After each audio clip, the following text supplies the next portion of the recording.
शिल्पा जब ब्याह कर कर ससुराल आई तो एक दिन सोहन ने उसे कहा, शिल्पा मैं तुझसे कुछ कहना चाहता हूँ, या यूँ समझ लो कि कुछ मांगना चाहता हूँ। हाँ बोलो ना, क्या बात है? सोहन, शिल्पा मैं जानता हूँ तुम इतनी ज़्यादा पढ़ी लिखी हो और आजकल हर लड़की अपने पैरों पर खुद खड़ी होना चाहती है। हो सकता है तुम भी यही चाहती हो। सोहन, तुम कहना क्या चाहते हो? मुझे खुल कर बताओ। शिल्पा, यदि हो सके तो तुम नौकरी मत करना। माँ का पूरा जीवन ही बीत गया सबके लिए करते हुए। मैं चाहता हूँ कि तुम्हें अपनी बहू के आने के बाद आराम मिल जाए। मैंने देखा है कि शिल्पा पहले हमारा संयुक्त परिवार था। चाचा चाची ताऊ ताई और सबके बच्चे साथ ही रहते थे। जब तक वे साथ रहते थे तब तक ताई और चाची हमेशा काम में जी चुराती थी और पूरा काम माँ के ऊपर ही आ जाता था, तो उसे उसके रूप में वह स्वयं ही दिखाई देती, कोल्हू के बैल की तरह जूती हुई। एक दिन वंदना ने अलका को आवाज़ लगाते हुए कहा, अलका बेटा जरा मेरे कमरे में आओ। अलका पहुंची और बोली, हाँ माँ बोलो ना, ऐसे क्या बात है? देखो अलका, हमारे घर में हम सब एक संयुक्त परिवार में रहते हैं और यहाँ पर सभी का कर्तव्य है कि सब मिलकर काम करें। किसी एक पर काम का बोझ डाल देना सही नहीं है। तुम्हें भी हाथ बटाना चाहिए। माँ, हाथ तो बटा रही हूँ। मैं ऑफिस जाकर बाहर का काम संभाल लेती हूँ। और शिल्पा, जीजी घर का भी, बेटा भी, तुम नौकरी अपनी खुशी के लिए कर रही हो। शिल्पा भी तुम्हारे जितनी पढ़ी लिखी है, पर घर की जवाबदारियों के कारण उसने नौकरी नहीं की। तो माँ, एक काम वाली और रख लेते हैं न, पैसे मैं दूंगी। बात पैसों की नहीं, सब ने शुरू से घर का अपने हाथों से बना हुआ स्वादिष्ट भोजन ही खाया है। ठीक है माँ, मैं आपकी बातों का ध्यान रखूंगी। गुस्से में तिलमिलाती अलका अपने कमरे में चली गई। मोहन ने वंदना से कहा, माँ ने अलका का अपमान हरगिज सहन नहीं करूँगा। अगले 4-5 दिनों में मोहन ने रहने के लिए मकान ढूंढ लिया। अलका और मोहन जाते समय शिल्पा ने उन्हें रोकने की कोशिश की। उसने कहा, अलका प्लीज़ मत जाओ, हम मिलकर रहेंगे ना। नहीं जीजी, यह जहाँ शांति नहीं वहाँ रहने से क्या फ़ायदा। इतना कहकर वह मोहन के साथ चली गई। वंदना टूटते परिवार को देखती रही। अजीत शांत थे कि ये महिलाओं का आपसी मामला है। अलका अलग तो चली गई, लेकिन अब अकेले ही घर की सारी जिम्मेदारी उस पर आ गई। दूध, सब्जी, भाजी, अनाज सब उसे ही ध्यान रखना पड़ता। वहाँ तो यह शिल्पा देख लेती थी। अलका ने कुछ दिन शौक शौक में यह कर लिया, लेकिन अब उसको परेशानी होने लगी। काम वाली बाई ढंग से काम नहीं करती, उस पर भी नज़र रखनी पड़ती थी। खाना बनाने वाले के हाथ का खाना मोहन को भाता ना।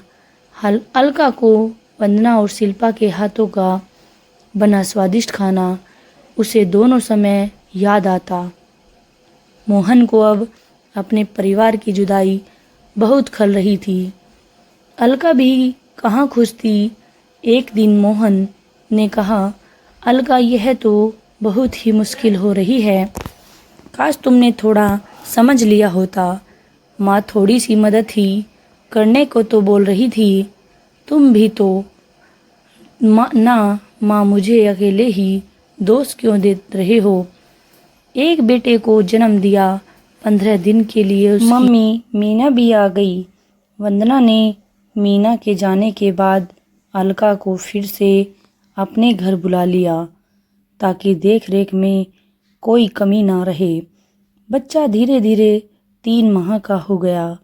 एक दिन अलका ने वंदना से कहा, माँ, अब मैं संभाल सकती हूँ, मुझे जाना चाहिए। अलका, यह घर तुम्हारा है, तुम यहाँ रह सकती हो, कभी भी संकोच मत करना। अलका ने कहा, माँ मैं जानती हूँ। अलका और मोहन फिर अपने घर चले गए। अब अलका का ऑफिस शुरू हो गया।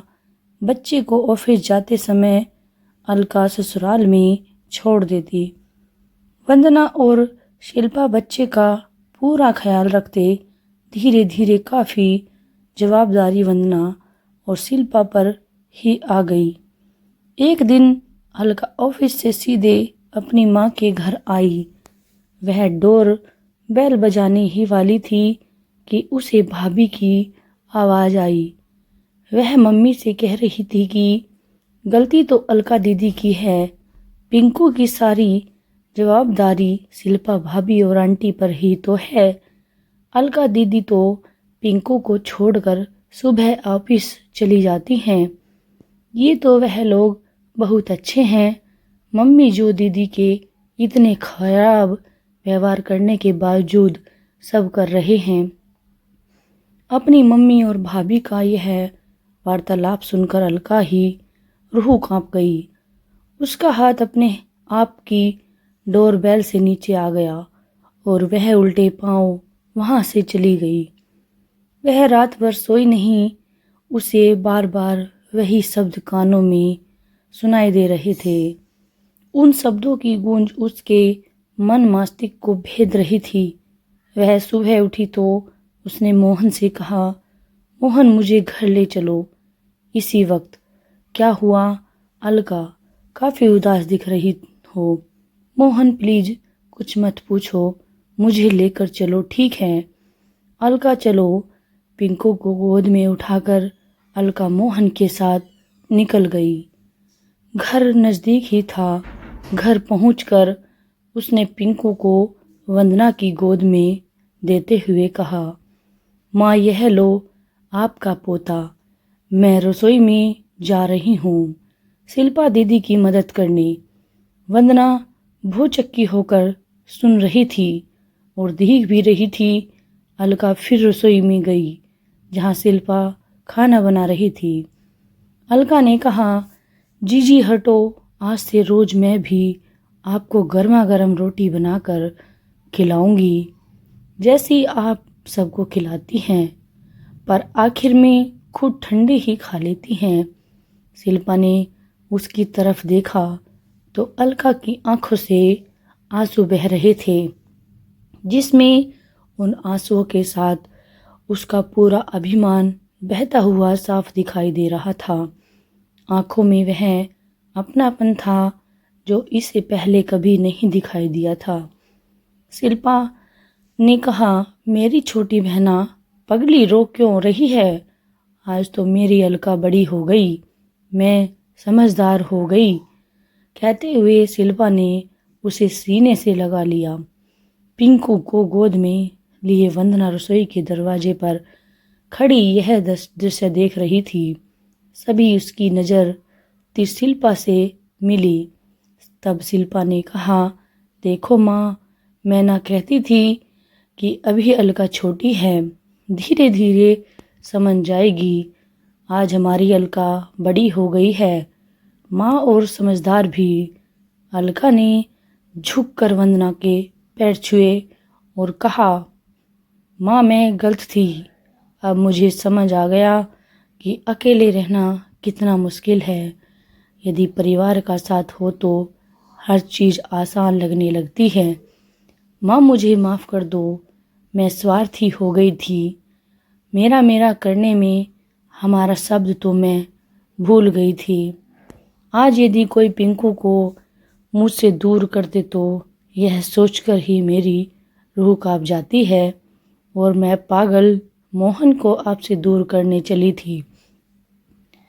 वंदना ने कहा, अलका काश तुम्हारी माँ की तरह यदि हर माँ अपनी बेटी को सही रास्ता दिखलाए तो फिर कोई अलका अपने मोहन को लेकर अलग नहीं जाए और कोई मोहन अपने माँ बाप से जुदा ना हो पाए।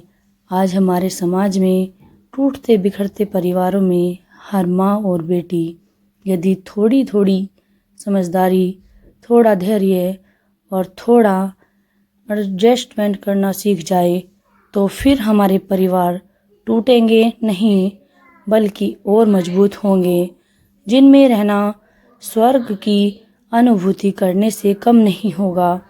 आज हमारा परिवार उसी सुख को महसूस कर रहा है। मैं सोच रही हूँ कि मैं कितनी भाग्यशाली हूँ। बेटा, अब मुझे क्या चिंता, अब तो हम दोनों को दादा दादी बनकर दोनों के बच्चों को ही संभालना है। बाकी सब तो मेरी दोनों बेटियां ही संभाल लेगी। अब मैं रसोई से रिटायर होकर दादी का फ़र्ज निभाऊंगी। अब तो एक नहीं, मुझे दो दो को संभालना होगा। अलका ने तंग होते हुए पूछा, माँ, यह क्या कह रही हैं आप? हाँ अलका, अब तुम चाची बनने वाली हो। कल ही डॉक्टर ने बताया है कि अलका ने फिर से शिल्पा को गले लगा लिया। शिल्पा और अलका दोनों वंदना के पास गए और दोनों उनकी बाहों में ऐसे लिपट गई जैसे वही उनकी माँ हो। यह दृश्य देखकर सभी खुश थे, लेकिन मोहन की खुशी का ठिकाना नहीं था। दोस्तों, आज की हमारी ये कहानी कैसी लगी कमेंट बॉक्स में लिखकर ज़रूर बताएं। अगर आप हमारे चैनल पर नए हैं तो प्लीज़ आप हमारे चैनल को सब्सक्राइब करें और बेल आइकन नोटिफिकेशन को ऑल पर सेट कर लें, ताकि हमारी आने वाली हर नई वीडियो का नोटिफिकेशन सबसे पहले आपको मिल सके। दोस्तों, आज के लिए बस इतना ही। वीडियो देखने के लिए धन्यवाद। मिलते हैं कल एक नई वीडियो के साथ, एक नई कहानी के साथ। तब तक के लिए जय श्री श्याम। दोस्तों, अगर हमारी कहानी आप सबको अच्छी लगी हो तो प्लीज़ कमेंट करें और दोस्तों अपने परिवार को एकत्रित करके रखें, ना कि अलग होने की सोचें, क्योंकि एकता में ही शक्ति है। लड़ाई आज है तो कल प्यार भी होगा। समझदारी से काम लें, मिलन से काम लें, अपने से बड़ों का आदर करें, सम्मान करें। और जो अपने घर में प्यार है वो कहीं और नहीं है, क्योंकि ससुराल में ही लड़की का गुजारा होता है, अपने पीहर में नहीं।